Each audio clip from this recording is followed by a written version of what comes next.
Kaso sa mga nakasakit o nasakit sa coronavirus sa tibuok kalibutan, mitungtong na sa 17.4 milyones. Kapin sa 89,000 nini na as Pilipinas. Kapin sa 16,000 usab ang ana sa Central Visayas ug dulan sa usa ka libo sa Eastern Visayas. Si Femari dumabok sa report. Sa data worldwide kaganihang udto, may kapin na sa 17.4 milyon ang nasakit sa COVID-19. Dula na hinuon sa 11 milyon ang nangaayo. 5.8 milyon ini ang nagpabiling aktibo o kapin sa 600,000 ang nakalas. Sa Pilipinas, alas 5 kagahapon sa hapon nga data sa DOH, dula na sa 90,000 ang mga kasos sa COVID. 73% niini ang nangaayo na. 22,327 na lang ang aktibo o 1,983 ang natalang namatay.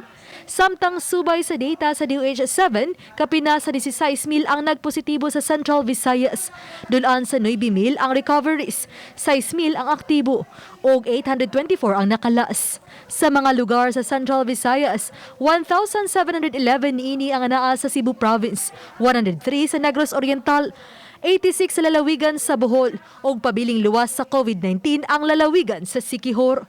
Dula na usab sa 9,000 ka mga kaso sa dakbayan sa Sugbo. 3,268 niini ang aktibo.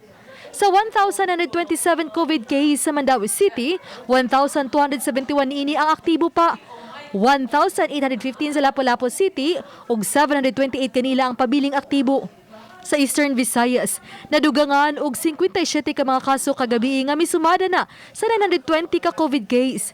253 lang hinuon niini ang aktibo, kay naayo na ang 664. Tulo ang namatay sa maong sakit sa rehiyon.